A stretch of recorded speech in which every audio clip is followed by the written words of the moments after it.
اب اللہ تعالیٰ نے حکم فرمایا اے ابراہیم تم اپنے بیٹے کی قربانی دے دو۔ ایک تو 100 سال کے بعد بیٹا دیا گیا ہے، لیکن اللہ تعالیٰ فرماتا ہے کہ تم اس کو اللہ کی راہ میں قربان کر دو۔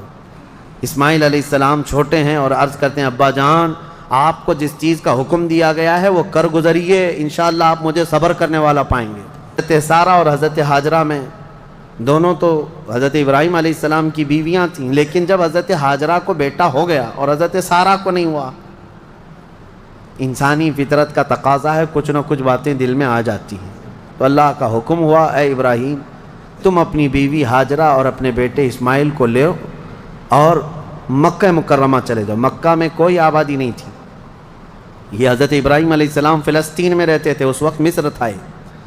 جب مکہ مکرمہ میں آئے خانہ کعبہ کے قریب حضرت ہاجرہ حضرت اسماعیل کو چھوڑ دیا، کچھ زیادہ راہ جو ساتھ میں تھا وہ کھانا توشہ دے دیا اور کہا مجھے اللہ کا حکم ہے میں جا رہا ہوں۔ واپس چلے گئے اپنی بیوی اور چھوٹے 6 مہینے کے بچے کو۔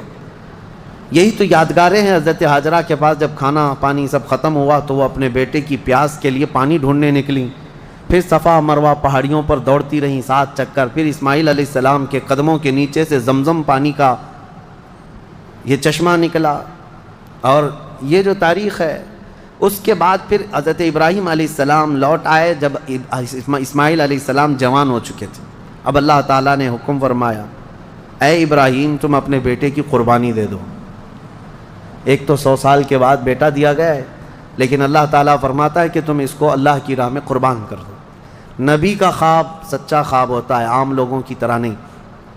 اسماعیل علیہ السلام کو انہوں نے بلایا، وہ پورا واقعہ اللہ نے اس میں ذکر فرمایا۔ ارشاد فرماتے ہیں انی ارا فی المنام انی اذبحک، بیٹا میں نے خواب میں دیکھا ہے کہ میں تجھے ذبح کر رہا ہوں، اللہ کے نام پر قربان کرنا ہے۔ فانظر ماذا تری، بتا کیا کرنا چاہیے۔ مشورہ ہے باپ کس سے؟ بیٹے سے۔ قال یا ابت افعل ما تؤمر ستجدنی انشاء اللہ من الصابرین۔ اسماعیل علیہ السلام چھوٹے ہیں اور عرض کرتے ہیں ابا جان آپ کو جس چیز کا حکم دیا گیا ہے وہ کر گزریے، انشاءاللہ آپ مجھے صبر کرنے والا پائیں گے۔ بیٹا یہ نہیں ہے کہ بھاگ جائے کہ باپ میرا چھری لے کے بیٹھا ہے، اللہ کے نبی۔ اور اس کے بعد لے کر کے چلے حضرت ابراہیم علیہ السلام۔ پہلے تو یہ روایت میں ہے کہ انہوں نے 100 اونٹ ذبح کی ہے اس خواب کے لیے، دوسرے دن بھی 100 اونٹ ذبح کیے، پھر یہی حکم آیا تو تیسرے دن اسماعیل علیہ السلام کو لے کر کے آئے مینا کی وادیوں کے پاس، اور وہاں جب پہنچنے لگے حضرت ہاجرہ بھی تھیں پیچھے پیچھے۔ ابلیس آیا، شیطان آیا، ابراہیم علیہ السلام سے کہنے لگا اتنے سالوں بعد تو بیٹا ہوا اور تم ذبح کرنے لے جا رہے ہو، تمہیں ہو سکتا ہے وہم ہو، چھوڑ دو اس کو، پھر تمہیں بچہ نہیں ہو سکتا۔ تب حضرت ابراہیم علیہ السلام نے زمین سے 7 کنکریاں اٹھائی اور اس کو دے مارا اور کہا یہ اللہ کا حکم ہے، اللہ کا حکم ہے، اور میرے رب تبارک تعالیٰ کے حکم کے آگے میں کسی کے لیے کوئی رعایت نہیں رکھتا۔ وہ حضرت ہاجرہ کو بہکایا کہ تمہارے بیٹے کو تمہارے شوہر ذبح کرنے لے جا رہے ہیں۔ حضرت ہاجرہ نے کہا مجھے معلوم ہے وہ اللہ کے حکم سے کر رہے ہیں، اور اگر اللہ کا حکم ہے تو ایسے 100 بیٹے اسماعیل بھی ملے میں سب قربان کروں گی۔ ماں بھی تھی، انہوں نے بھی کنکریاں ماری ابلیس کو۔ آخری حضرت اسماعیل علیہ السلام کے پاس آیا، کہا تجھے پتہ ہے تیرے باپ کیسے تجھے کاٹیں گے، کیسے ذبح کریں گے؟ حضرت اسماعیل علیہ السلام نے کہا ابلیس، کنکریاں ماری اور کہا میرے باپ عام آدمی نہیں، اللہ کے نبی ہیں، وہ جو کرتے ہیں وہ اپنی مرضی سے نہیں اللہ کے حکم سے کرتے ہیں۔ سب جگہ سے مایوس گیا ابلیس لعین۔ آج بھی وہاں 3 پتھروں کو جو حاجی کنکریاں مارتے ہیں وہ انہی بزرگوں کی نشانی ہے، انہی 3 بزرگوں کی نشانی ہے۔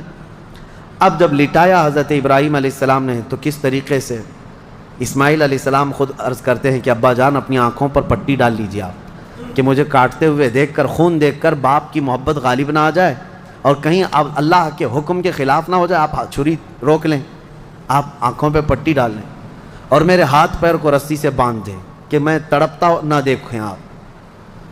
ایسے ہی ہوا، حضرت ابراہیم علیہ السلام نے پٹی ڈال لی آنکھ پر اور ان کے ہاتھ پیر باندھ دیے گئے۔ یہ ذبح کرنے کا وقت ہے۔ بھلا کیا رب تبارک و تعالیٰ بھی کسی کے عزیز کو ذبح کرنے کا حکم اس طرح دے گا؟ یہ تو امتحان تھا، امتحان تھا۔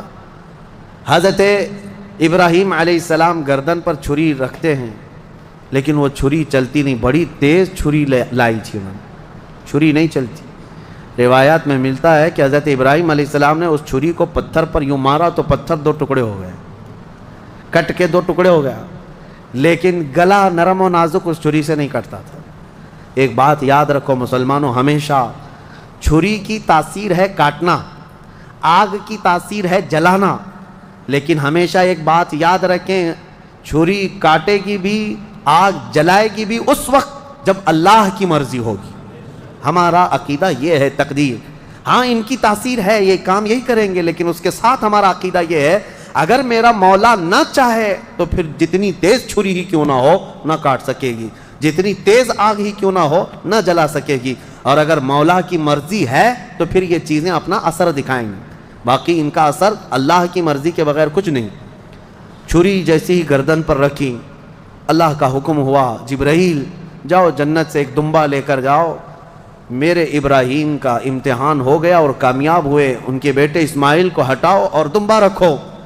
جبرائیل امین علیہ السلام سب سے تیز سفر کرتے ہوئے دنیا میں 3 بار آئے ہیں، سب سے تیز۔ ایک اس وقت جب یوسف علیہ السلام کو ان کے بھائیوں نے کنویں میں ڈالا تھا، کنویں میں گرنے سے پہلے جبرائیل امین آ چکے تھے اور حضرت یوسف علیہ السلام کو پکڑ کر بٹھا چکے تھے۔ دوسرے جب ظالموں نے ابراہیم علیہ السلام کو آگ میں ڈالا تھا، ادھر سے وہ آگ میں پھینکے تھے، اس وقت جبرائیل امین اتر رہے تھے، اور جبرائیل امین حضرت ابراہیم کی آگ میں جانے سے پہلے ہی ان کی مدد کے لیے آ چکے تھے۔ اور تیسرے یہ جب اسماعیل علیہ السلام کی گردن پر چھری رکھ چکے تھے، کون؟ ابراہیم علیہ السلام، اور چھری ہلانے سے پہلے جبرائیل امین آ کر کے ان کو اٹھا چکے تھے۔ وہ جبرائیل امین کی رفتار ہے جو میرے مصطفیٰ کے قدموں کا بوسہ دیا کرتے ہیں، یہ جبرائیل کی رفتار ہے جو رسول اللہ کے قدموں کا بوسہ دیتے ہیں۔ جو قدمہائے رسول کا بوسہ لے کر سدرہ کا مکی اتنا تیز رفتار ہے تو میرے مصطفیٰ کی رفتار کا عالم کیا ہے؟ میرے عزیزو، اس کے بعد جب یہ دمبا ذبح ہو گیا، ابراہیم علیہ السلام نے پٹی نکالی، دیکھا بیٹا سلامت ہے، بکرا ذبح ہو گیا ہے۔ قرآن میں اللہ فرماتا ہے وَنَادَيْنَاهُ أَن يَا إِبْرَاهِيمُ قَدْ صَدَّقْتَ الرُّؤْيَا إِنَّا كَذَلِكَ نَجْزِي الْمُحْسِنِينَ۔ ہم نے پکارا، اے ابراہیم تم نے ہمارے حکم کو سچ کر دکھایا اور ہم ایسے ہی اچھا کرنے والوں کو بدلہ دیتے ہیں۔ وَفَدَيْنَاهُ بِذِبْحٍ عَظِيمٍ، پھر ان کو لقب دیا گیا کہ وہ ذبح عظیم ہے۔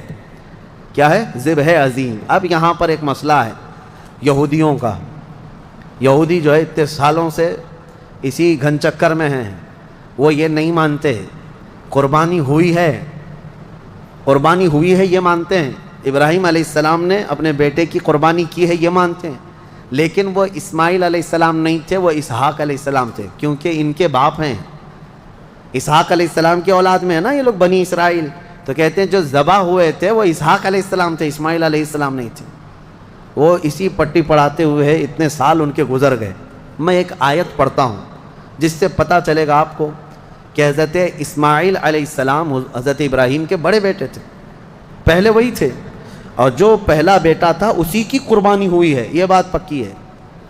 جیسے کہ حضرت ابراہیم علیہ السلام کی یہ دعا قرآن میں، الحمدللہ الذی وہب لی علی الکبر اسماعیل و اسحاق، تمام تعریفیں اس اللہ کے لیے جس نے بڑھاپے میں مجھے اسماعیل دیا اور اسحاق دیا، یعنی حضرت سارہ سے پھر حضرت اسحاق بھی پیدا ہو گئے بعد میں، لیکن پہلے کون پیدا ہوئے؟ حضرت اسماعیل۔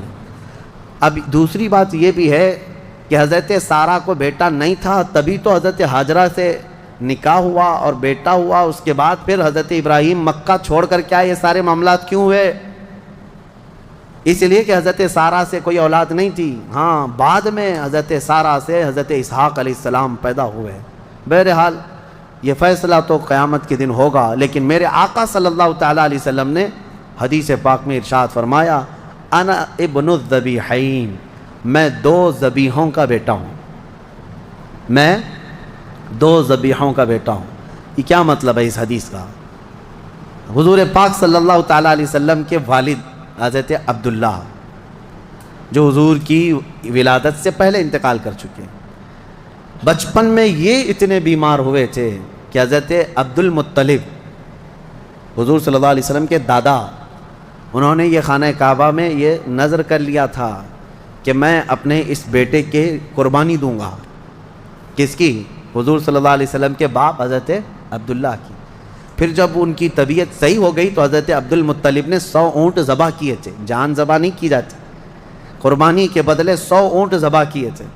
اسی طرح حضرت اسماعیل علیہ السلام کے بدلے میں بھی حضرت ابراہیم علیہ السلام نے کیا کیا تھا؟ 100 اونٹ ذبح کیے تھے.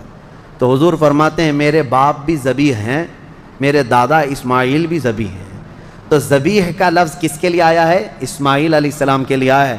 لہذا دنیا جو بھونکتی ہے بھونکنے دو، میرے مصطفیٰ نے فرمایا ذبح عظیم اسماعیل علیہ السلام ہی تھے، اسماعیل علیہ السلام ہی تھے. اللہ کریم ان واقعات سے ہمیں درس کی توفیق عطا فرمائے.